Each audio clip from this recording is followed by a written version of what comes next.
Relax and listen to the voice. The Darning Needle. There was once a darning needle who thought herself so fine that she fancied she must be fit for embroidery. "Hold me tight," she would say to the fingers when they took her up. "Don't let me fall. If you do, I shall never be found again. I am so very fine." "That is your opinion, is it?" said the fingers as they seized her around the body. "See, I am coming with a train," said the darning needle, drawing a long thread after her, but there was no knot tied in the thread. The fingers then placed the point of the needle against the cook's slipper. There was a crack in the upper leather, which had to be sewn together.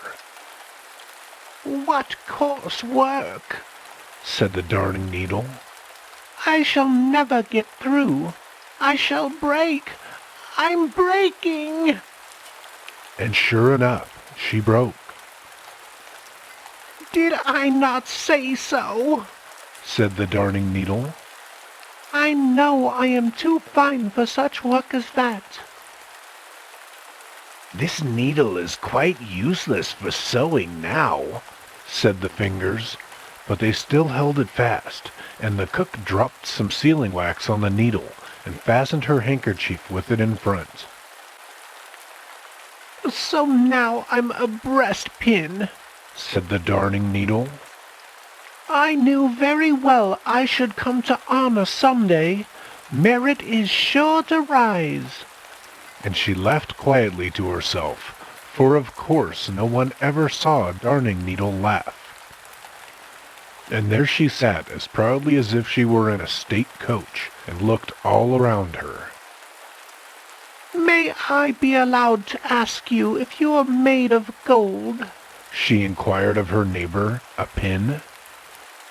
"You have a very pretty appearance and a curious head, although you are rather small. You must take pains to grow, for it is not everyone who has sealing wax dropped upon him." And as she spoke, the darning needle drew herself up so proudly that she fell out of the handkerchief right into the sink, which the cook was now cleaning. "Now I'm going on a journey," said the needle as she floated away with the dirty water. "I do hope I shall not be lost." But she really was lost in a gutter. "I am too fine for this world," said the darning needle as she lay in the gutter. "But I know who I am, and that is always some comfort." So the darning needle kept up her proud behavior and did not lose her good humor. Then there floated over her all sorts of things, chips and straws and pieces of old newspaper. "See how they sail," said the darning needle. "They do not know what is under them. I am here, and here I shall stick. See, there goes a chip, thinking of nothing in the world but himself. Only a chip. There's a straw going by now. How he turns and twists about. Don't be thinking too much of yourself, or you may chance to run against a stone. Oh, there swims a piece of newspaper. What is written upon it has been forgotten long ago, and yet it gives itself airs. I sit here patiently and quietly. I know who I am, so I shall not move." One day something lying close to the darning needle glittered so splendidly that she thought it was a diamond, yet it was only a piece of a broken bottle. The darning needle spoke to it because it sparkled and represented herself as a breastpin. "I suppose you are really a diamond," she said. "Why, yeah, something of the kind. he replied. And so each believed the other to be very valuable, and then they began to talk about the world and the conceited people within it. "I've been in a lady's workbox," said the Darning Needle, "and this lady was the cook. She had on each hand 5 fingers, and anything so conceited as these 5 fingers I have never seen. And yet they were only employed to take me out of the box and to put me back again." "Were they not high-born?" "High-born?" said the Darning Needle. "No, indeed, but so haughty. They were 5 brothers, all born fingers. They've kept very proudly together, though they were of different lengths. The one who stood first in the rank was named the Thumb.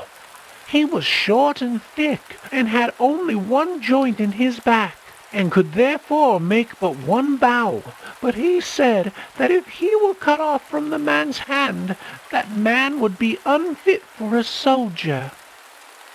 Sweet Tooth, his neighbor, dipped himself into sweet or sour, pointed to the sun and moon, and formed the letters when the fingers wrote. Long Man, the middle finger, looked over the heads of all the others. Gold Band, the next finger, wore a golden circle around his waist. And Little Playman did nothing at all, and seemed proud of it. They were boasters, and boasters they will remain, and therefore I left them." "And now we sit here and glitter," said the piece of broken bottle. At the same moment, more water streamed into the gutter, so that it overflowed, and the piece of bottle was carried away. "So he is promoted," said the Darning Needle, "while I remain here. I am too fine, but that is my pride, and what do I care?" And so she sat there in her pride, and had many such thoughts as these. "I could almost fancy that I came from a sunbeam. I am so fine. It seems as if the sunbeams were always looking for me under the water. Ah, I am so fine that even my mother cannot find me. Had I still my old eye, which was broken off, I believe I should weep. But no, I would not do that. It's not genteel to cry." One day a couple of street boys were paddling in the gutter, for they sometimes found old nails, farthings, and other treasures. It was dirty work, but they took great pleasure in it. "Oh, hello," cried one, as he pricked himself with the Darning Needle. "Here's a fellow for you."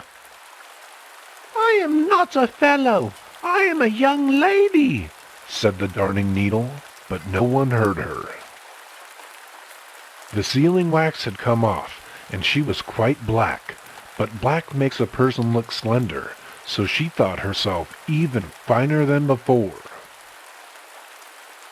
"Here comes an eggshell sailing along," said one of the boys, so they stuck the Darning Needle into the eggshell. "White walls, and I am black myself," said the Darning Needle.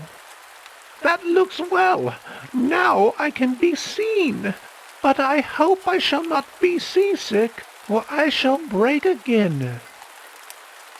She was not seasick, and she did not break.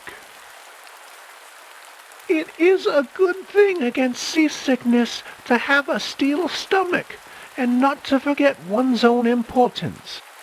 Now my seasickness has passed. Delicate people can bear a great deal." Crack went the eggshell as a wagon passed over it. "Good heavens, how it crushes!" said the Darning Needle. "I shall be sick now. I am breaking." But she did not break, though the wagon went over her as she lay at full length, and there let her lie.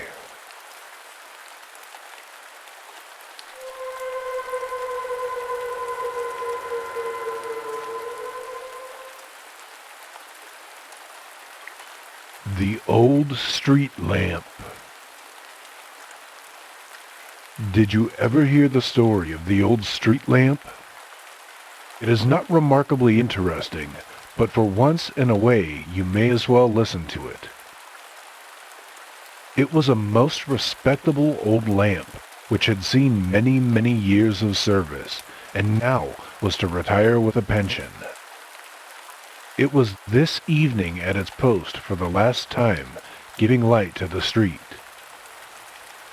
His feelings were something like those of an old dancer at the theater, who is dancing for the last time, and knows that on the morrow she will be in her garret, alone and forgotten.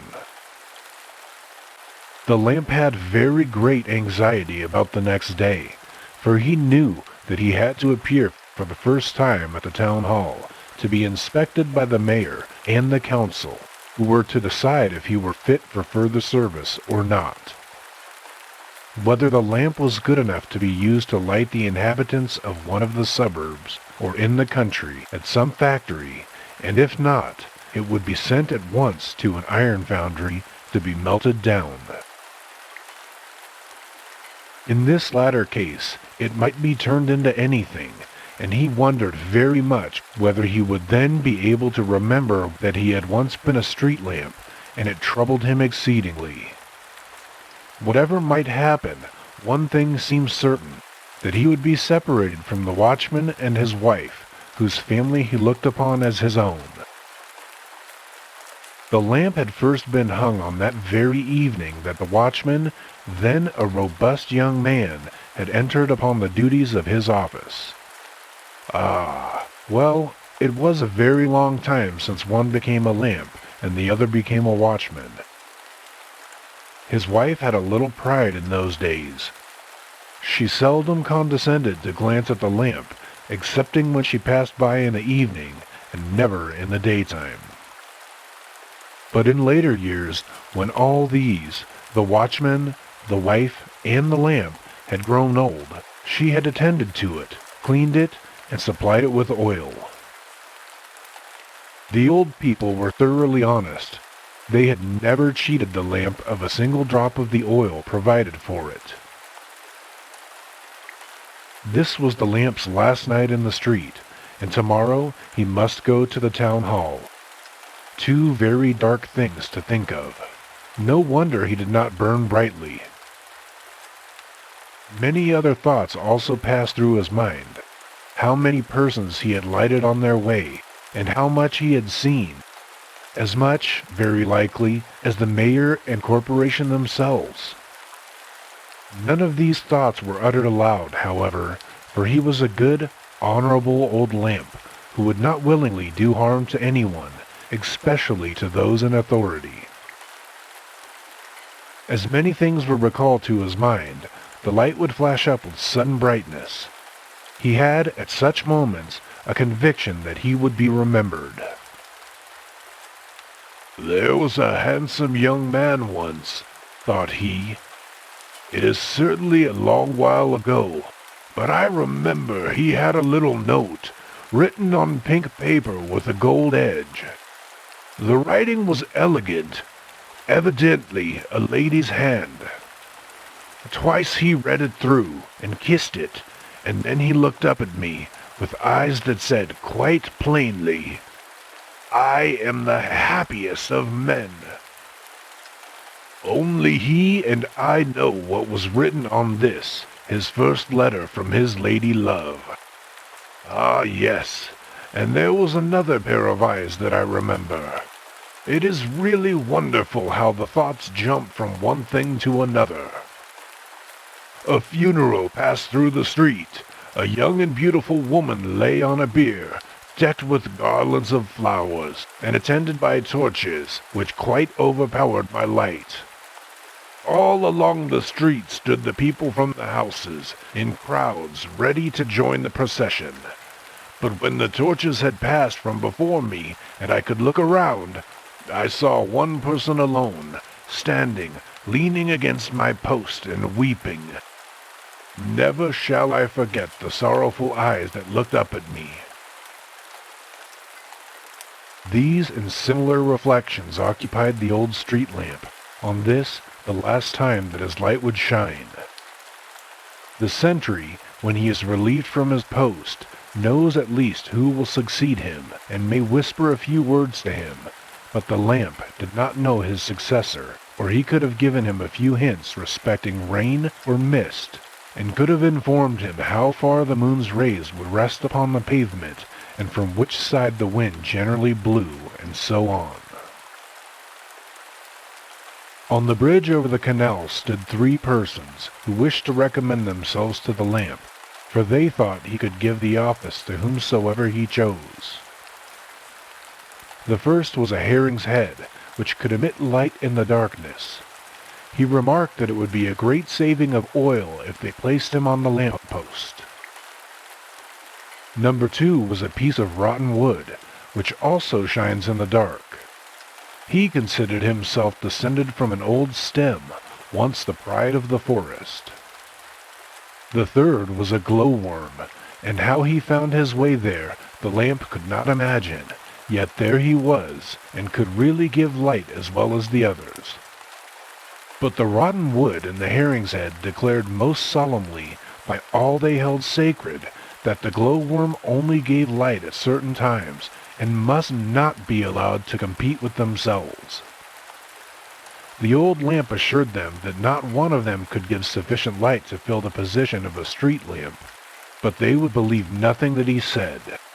And when they discovered that he had not the power of naming his successor, they said they were very glad to hear it, for the lamp was too old and worn out to make a proper choice. At this moment, the wind came rushing round the corner of the street and through the air holes of the old lamp. "What is this I hear?" said he.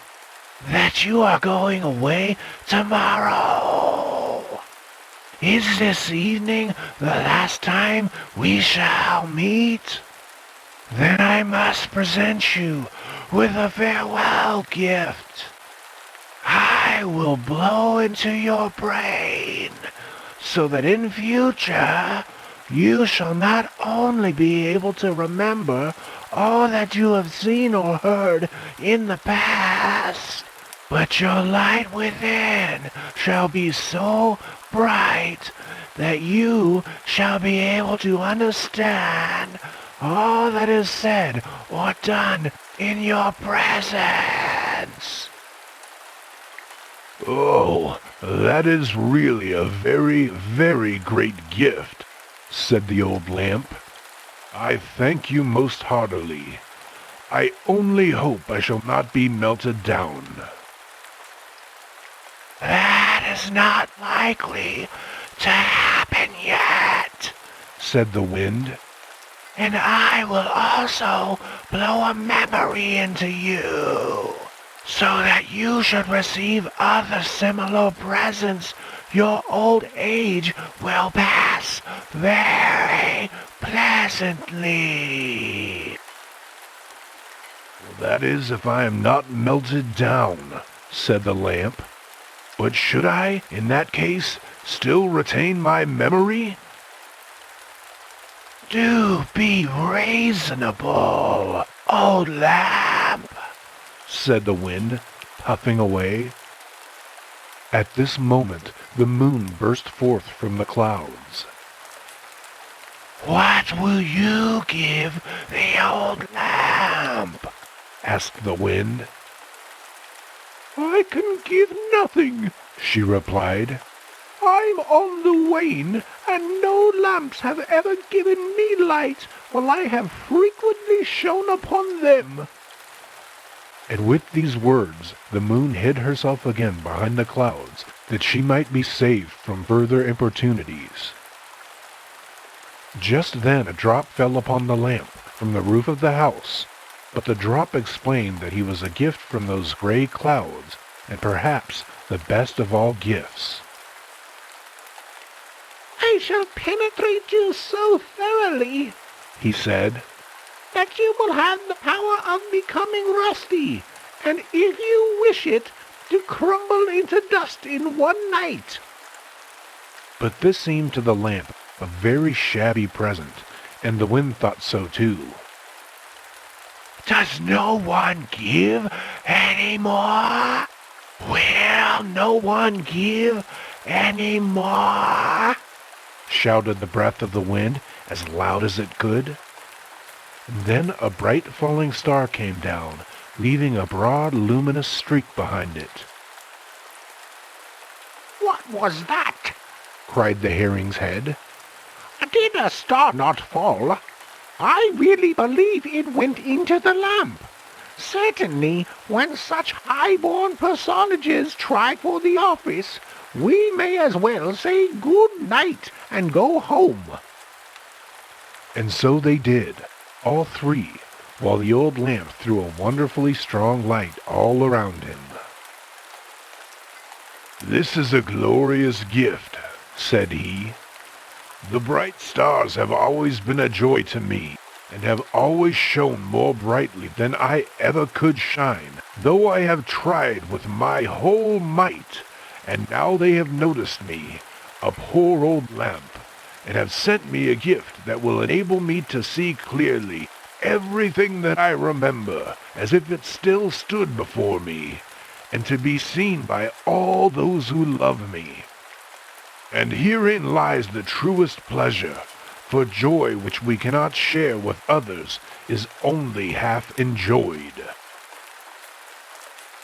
That sentiment does you honor, said the wind.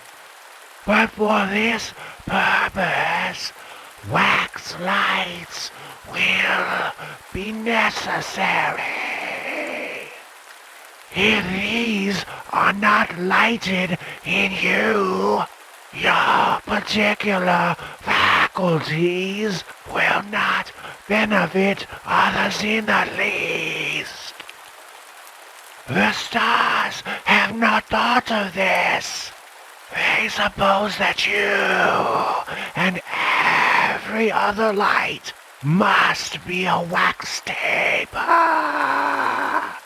But I must go down now. So he laid himself to rest. "Wax tapers indeed," said the lamp. "I have never yet had these, nor is it likely I ever shall. If I could only be sure of not being melted down." The next day, well, perhaps we had better pass over the next day. The evening had come, and the lamp was resting in a grandfather's chair. And guess where? Why, at the old watchman's house. He had begged, as a favor, that the mayor and corporation would allow him to keep the street lamp, in consideration of his long and faithful service, as he had himself hung it up and lit it on the day he first commenced his duties, 24 years ago. He looked upon it almost as his own child. He had no children, so the lamp was given to him. There it lay in the great armchair near to the warm stove. It seemed almost as if it had grown larger, for it appeared quite to fill the chair. The old people sat at their supper, casting friendly glances at the old lamp, whom they would willingly have admitted to a place at the table.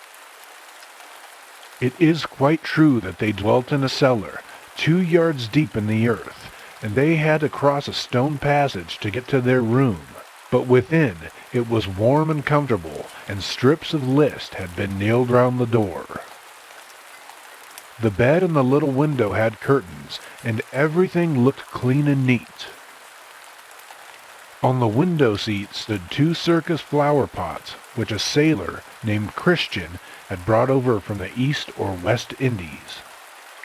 They were of clay, and in the form of 2 elephants with open backs. They were hollow and filled with earth, and through the open space flowers bloomed. In one grew some very fine chives or leeks. This was the kitchen garden. The other elephant, which contained a beautiful geranium, they called their flower garden. On the wall hung a large colored print, representing the Congress of Vienna, and all the kings and emperors at once. A clock with heavy weights hung on the wall and went tick, tick, steadily enough, yet it was always rather too fast, which, however, the old people said was better than being too slow. They were now eating their supper, while the old street lamp, as we have heard, lay in the grandfather's armchair near the stove.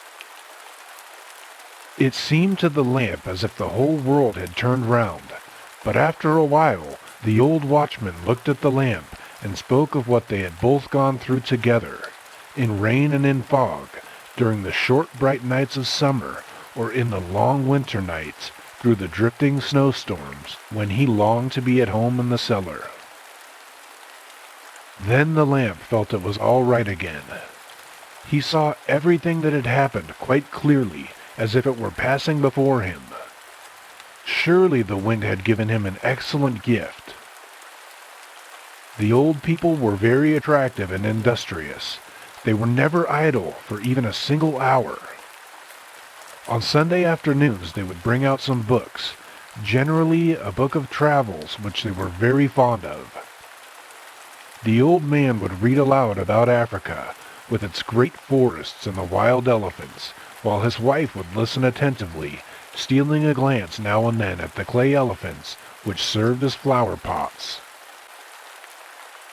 "Oh, I can almost imagine I am seeing it," she said, and then how the lamp wished for a wax taper to be lighted in him, for then the old woman would have seen the smallest detail as clearly as he did himself.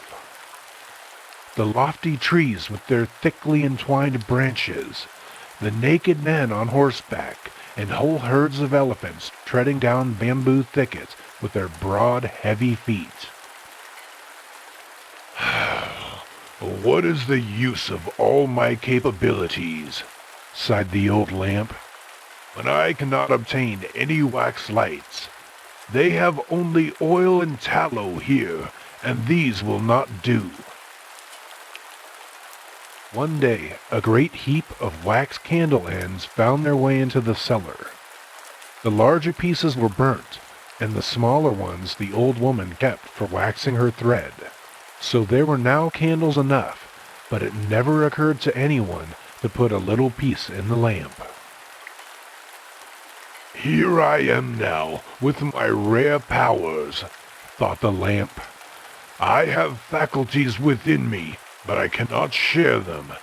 They do not know that I could cover these white walls with beautiful tapestry, or change them into noble forests, or, indeed, to anything else they might wish for." The lamp, however, was always kept clean and shining in a corner where it attracted all eyes. Strangers looked upon it as lumber, but the old people did not care for that, for they loved the lamp. One day, it was the watchman's birthday. The old woman approached the lamp, smiling to herself, and said, "I will have an illumination today in honor of my old man." And the lamp rattled in his metal frame, for he thought, "Now at last I shall have a light within me." But after all, no wax light was placed in the lamp, but oil as usual. The lamp burned through the whole evening, and began to perceive too clearly that the gift of the stars would remain a hidden treasure all his life. Then he had a dream, for, to one with his faculties, dreaming was no difficulty. It appeared to him that the old people were dead, and that he had been taken to the iron foundry to be melted down. It caused him quite as much anxiety as on the day when he had been called upon to appear before the mayor and the council at the town hall. But though he had been endowed with the power of falling into decay from rust whenever he pleased, he did not make use of it. He was therefore put into the melting furnace and changed into as elegant an iron candlestick as you could wish to see, one that was intended to hold a wax taper. The candlestick was in the form of an angel holding a nosegay, in the center of which the wax taper was to be placed. It was to stand on a green writing table in a very pleasant room. Many books were scattered about, and splendid paintings hung upon the walls. The owner of this room was a poet and a man of intellect. Everything he thought or wrote was pictured around him. Nature showed herself to him sometimes in the dark forests, at others in cheerful meadows where the storks were strutting about, or on the deck of a ship sailing across the foaming sea with the clear blue sky above, or at night as the glittering stars. "Oh, what powers I possess!" said the lamp, awaking from his dream. "I could almost wish to be melted down, but no, that must not be while the old people still live. They love me for myself alone. They keep me bright and supply me with oil. I am as well off as the picture of the Congress, in which they take so much pleasure." And from that time he felt at rest in himself, and not more so than such an honorable old lamp really deserved to be.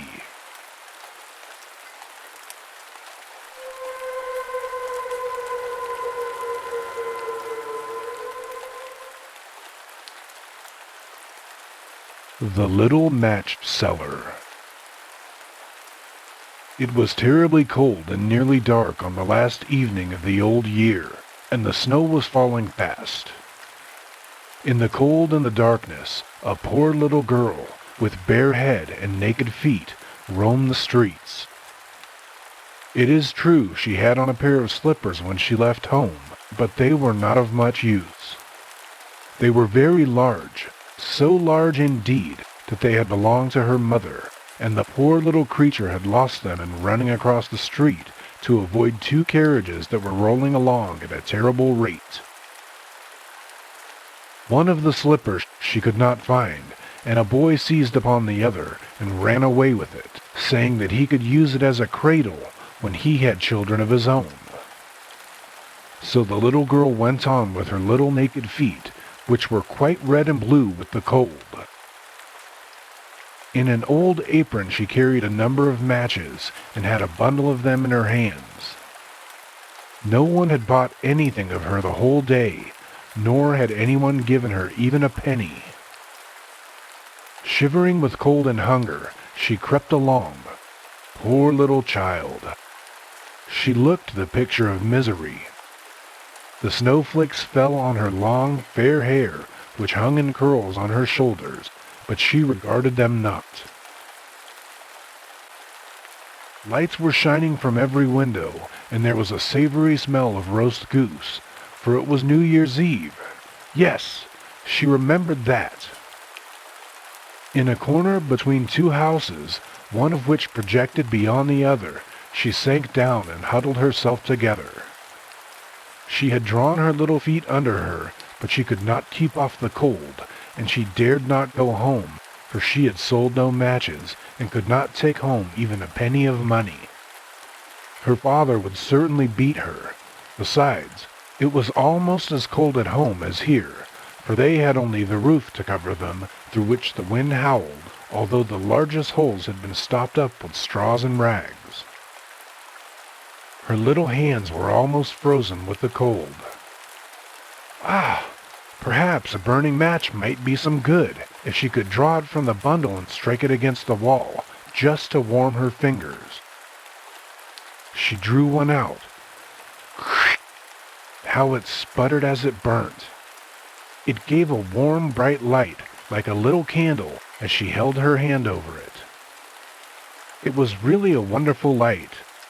It seemed to the little girl that she was sitting by a large iron stove, with polished brass feet and a brass ornament.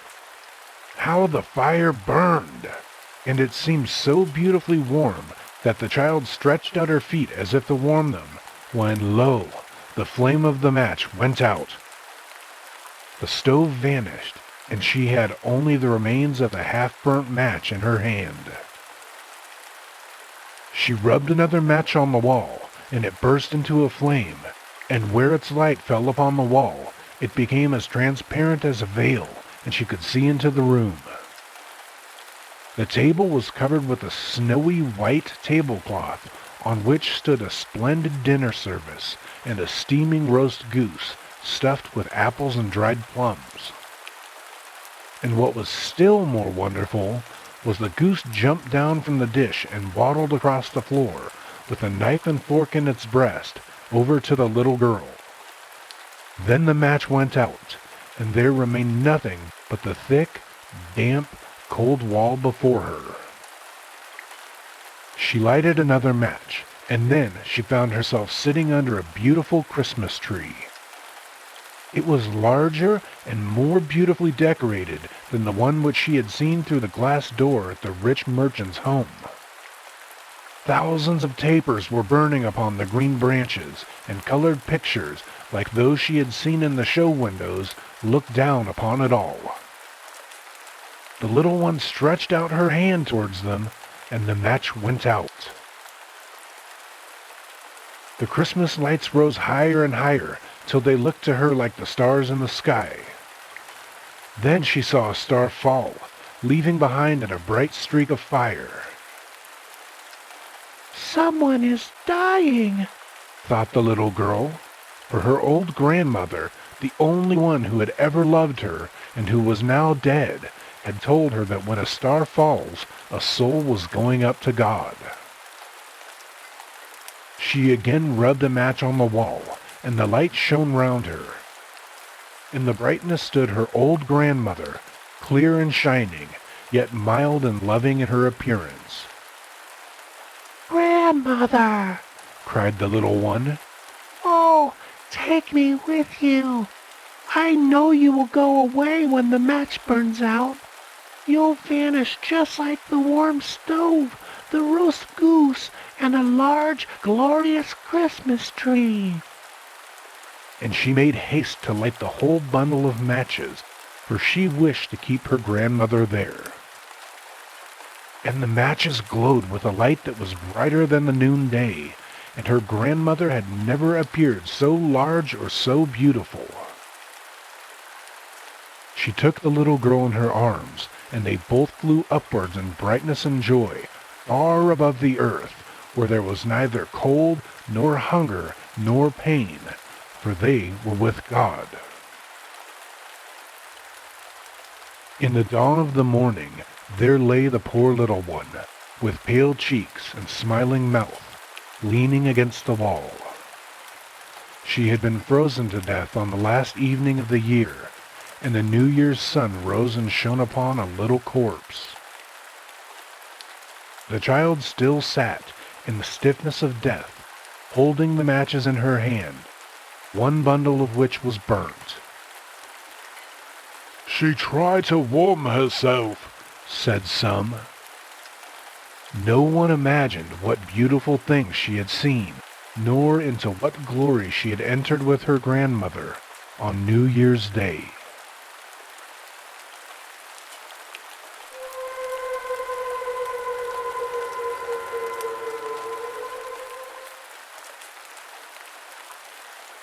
The Sunbeam and the Captive.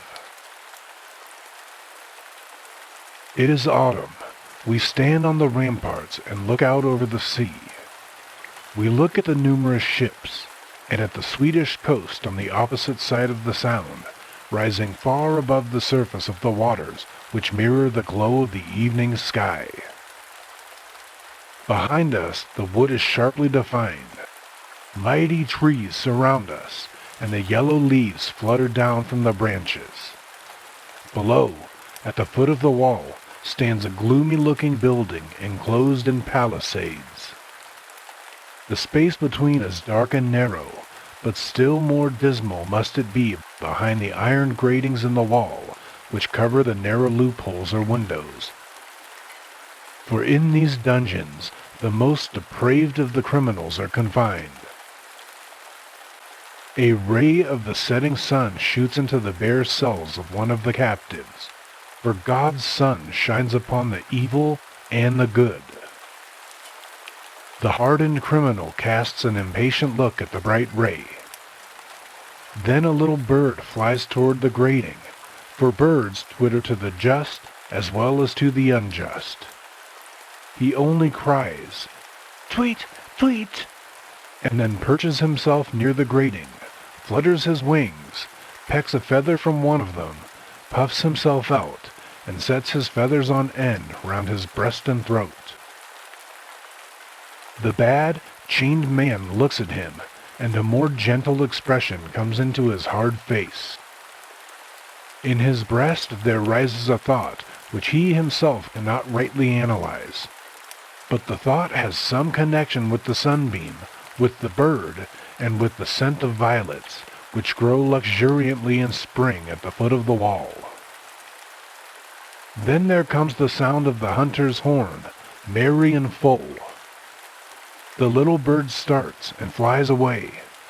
The sunbeam gradually vanishes, and again there is darkness in the room and in the heart of that bad man. Still, the sun has shone into that heart, and the twittering of the bird has touched it. Sound on, ye glorious strains of the hunter's horn. Continue your stirring tones, for the evening is mild, and the surface of the sea, heaving slowly and calmly, is smooth as a mirror.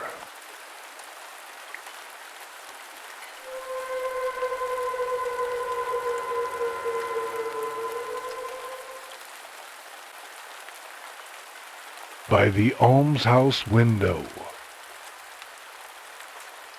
Near the grass-covered rampart which encircles Copenhagen lies a great red house. Balsams and other flowers greet us from the long rows of windows in the house, whose interior is sufficiently poverty-stricken, and poor and old are the people who inhabit it.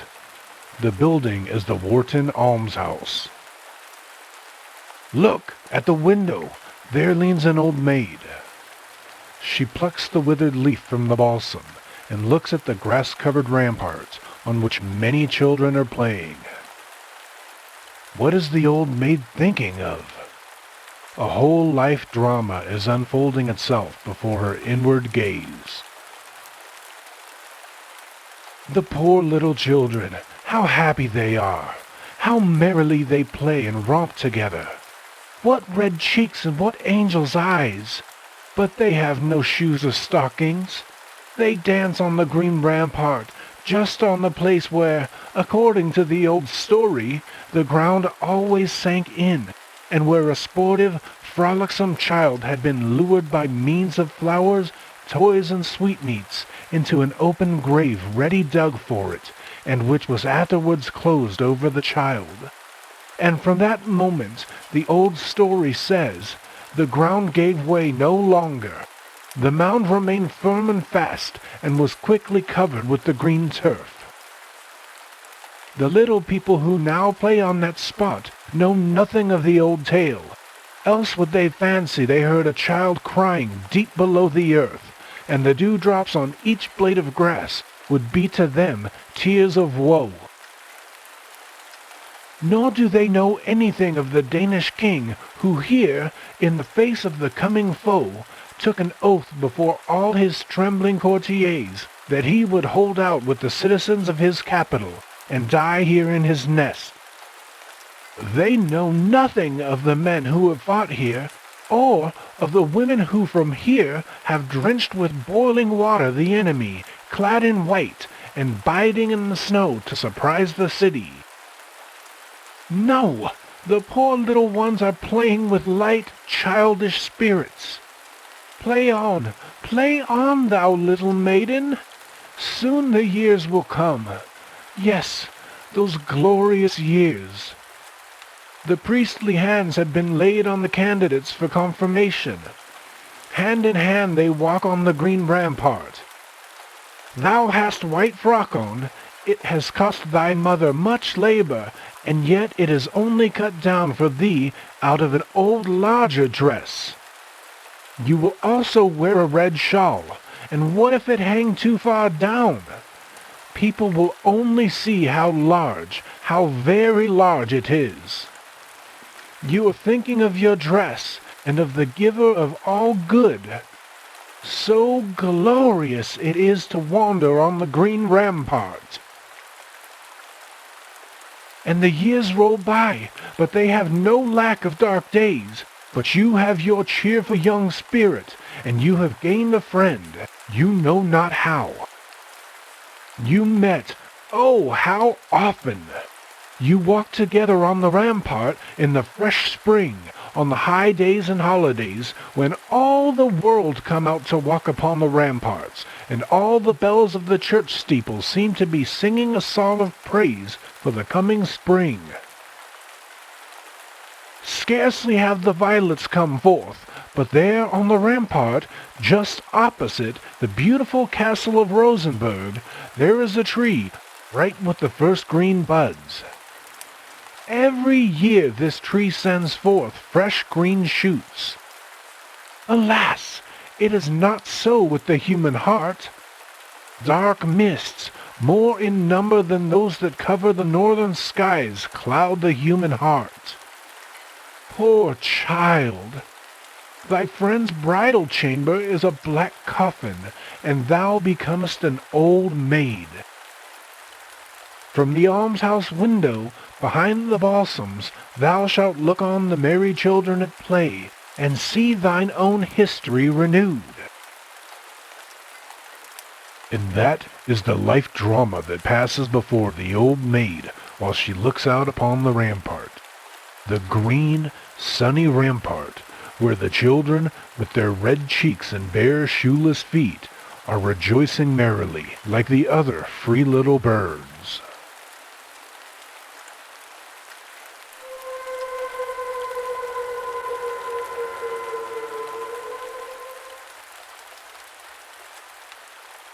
Little Tuck. Yes, they called him Little Tuck, but it was not his real name. He had called himself so before he could speak plainly, and he meant it for Charles. It was all very well for those who knew him, but not for strangers. Little Tuck was left at home to take care of his little sister, Gustava, who was much younger than himself, and he had to learn his lessons at the same time, and the two things could not very well be performed together.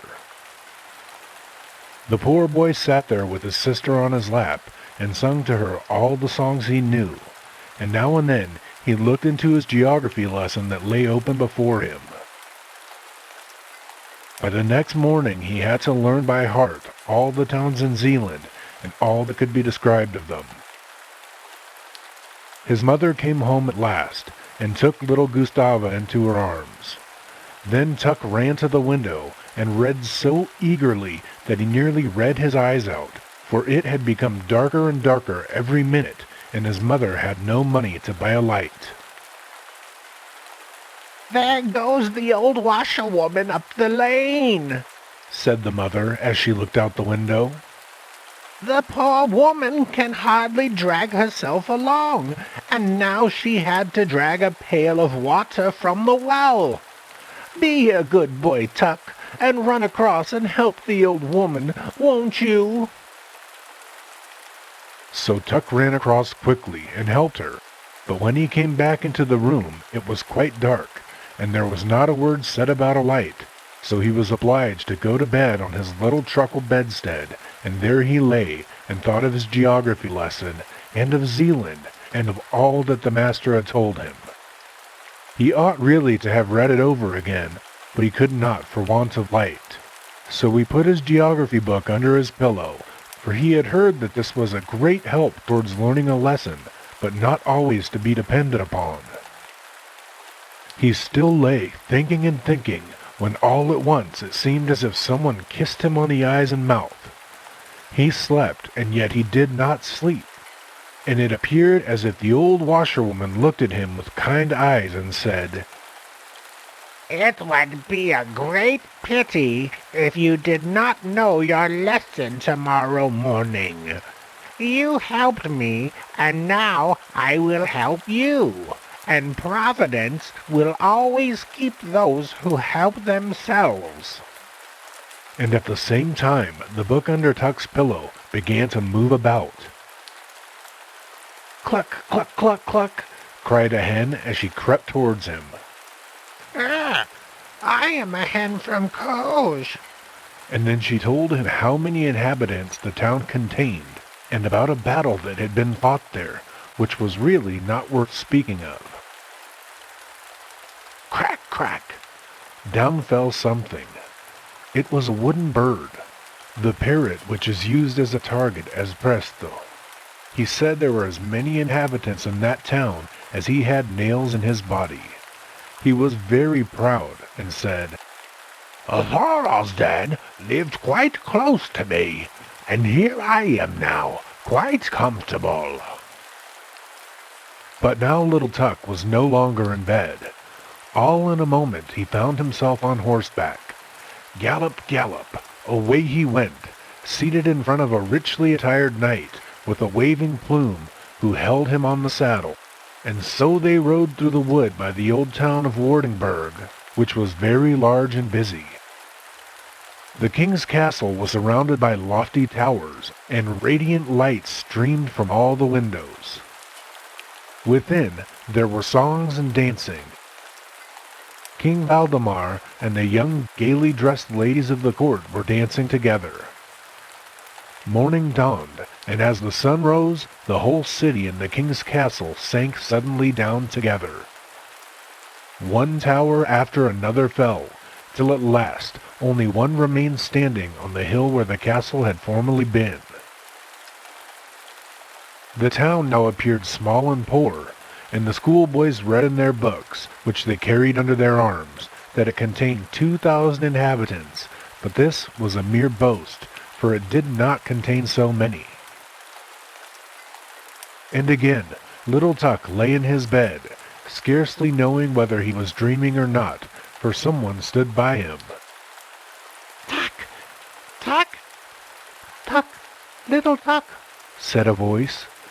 It was a very little person who spoke. He was dressed as a sailor, and looked small enough to be a middy, but he was not one. I bring you many greetings from Corso. It is a rising town, full of life. It has steamships and mail coaches. In times past, they used to call it ugly, but that is no longer true. I lie on the seashore, said Corso. I have high roads and pleasure gardens. I have given birth to a poet who was witty and entertaining, which they are not all.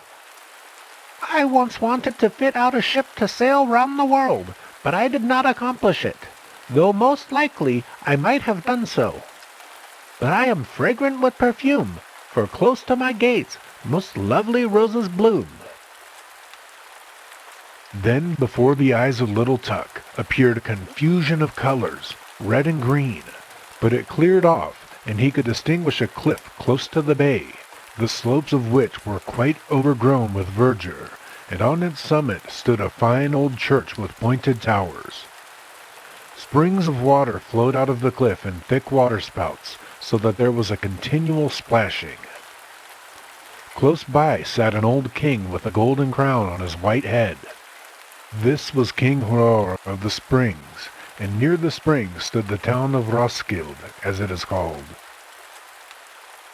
Then all the kings and queens of Denmark went up the ascent to the old church, hand in hand, with golden crowns on their heads, while the organ played and the fountains sent forth jets of water.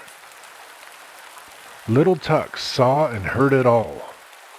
"Don't forget the names of these towns," said King Hror. All at once everything vanished. But where? It seemed to him like turning over the leaves of a book. And now there stood before him an old peasant woman who had come from Soro, where the grass grows in the marketplace. She had a green linen apron thrown over her head and shoulders, and it was quite wet, as if it had been raining heavily. "Yes, that it has," said she, and then, just as she was going to tell him a great many pretty stories from Holberg's comedies and about Valdemar and Absalom, she suddenly shrunk up together and wagged her head as if she were a frog about to spring. "Rat, rat, rat." she cried. It is always wet and as quiet as death in sorrow. Then little Tuck saw that she was changed into a frog. And then again, she was an old woman. "One must dress according to the weather," said she. "It is wet, and my town is just like a bottle. By the cork we must go in, and by the cork we must come out again. In olden times I had a beautiful fish, and now I have fresh, rosy-cheeked boys in the bottom of the bottle, and they learn wisdom, Hebrew and Greek." How it sounded like the cry of the frogs on the moor, or like the creaking of great boots when someone is marching. Always the same tone, so monotonous and wearing that little Tuck at length fell fast asleep, and then the sound could not annoy him. But even in his sleep came a dream, or something like it. His little sister Gustava, with her blue eyes and fair curly hair, had grown up a beautiful maiden all at once, and without having wings she could fly. And they flew together over Zealand, over green forests and blue lakes. "Hark! So you hear the cock crow, little Tuck. Cock-a-doodle-doo! The fowls are flying out of Coley. You shall have a large farmyard. You shall never suffer hunger or want. The bird of good omen shall be yours, and you shall become a rich and happy man. Your house shall rise up like King Valdemar's towers, and shall be richly adorned with marble statues like those at Presto. Understand me well. Your name shall travel with fame round the world, like the ship that was to sail from Corso. And at Roskilde, don't forget the names of the towns. As King Harar said, you shall speak well and clearly, little Tuck, and when you at last lie in your grave, you shall sleep peacefully as if I lay in sorrow," said little Tuck, awakening. It was bright daylight, and he could not remember his dream. But that was not necessary, for we are not to know what will happen to us in the future.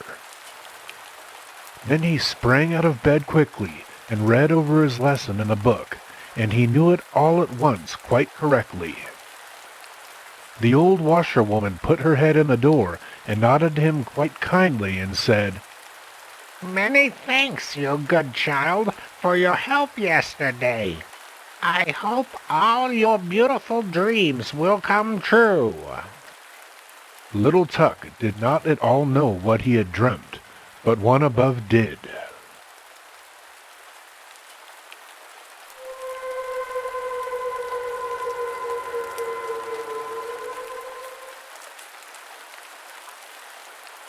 The Drop of Water. Of course you know what is meant by a magnifying glass. One of those round spectacle glasses that make everything look 100 times bigger than it is. When anyone takes one of these and holds it to his eye and looks at a drop of water from the pond yonder, he sees above 1,000 wonderful creatures that are otherwise never discerned in the water. But there they are, and it's no delusion. It almost looks like a great plateful of spiders jumping about in a crowd. And how fierce they are! They tear off each other's legs and arms and bodies, before and behind, and yet they are merry and joyful in their way. Now there once was an old man whom all the people called Cribble-Crabble, for that was his name. He always wanted the best of everything, and when he could not manage it otherwise, he did it by magic. There he sat one day, and held his magnifying glass to his eye, and looked at a drop of water that had been taken out of a puddle by the ditch. But what a cribbling and crabbling was there! All the thousands of little creatures hopped and sprang and tugged at one another and ate each other up. That is horrible, said old Cribble Crabble. Can one not persuade them to live in peace and quietness, so that each one may mind his own business? And he thought it over, but it would not do, and so he had recourse to magic. I must give them color, that they may be seen more plainly, said he, and he poured something like a little drop of red wine into the drop of water. But it was witch's blood from the lobes of the ear, the finest kind, at 9 pence a drop. And now the wonderful little creatures were pink all over. It looked like a whole town of naked wild men. What have you there? Asked another old magician who had no name, and that was the best thing about him. Yes, if you can guess what it is, said Cribble Crabble, I'll make you a present of it. But it is not so easy to find out if one does not know. And the magician who had no name looked through the magnifying glass. It looked really like a great town reflected there, in which all the people were running about without clothes. It was terrible, but it was still more terrible to see how one beat and pushed the other, and bit and hacked, and tugged and mauled him. Those at the top were being pulled down, and those at the bottom were struggling upwards. Look! Look! His leg is longer than mine! Ah! Away with it! There is one who has a little bruise. It hurts him, but it shall hurt him still more. And they hacked away at him, and they pulled at him, and ate him up, because of the little bruise. And there was one sitting as still as any little maiden, and wishing only for peace and quietness. But now she had to come out, and they tugged at her and pulled her about, and ate her up. Oh, that's funny, said the nameless magician. Yes, but what do you think it is? Said Cribble Crabble. Can you find that out? Why, one can see that easily enough, said the other. That's Paris, or some other great city, for they're all alike. It's a great city. It's a drop of puddle water, said Cribble Crabble.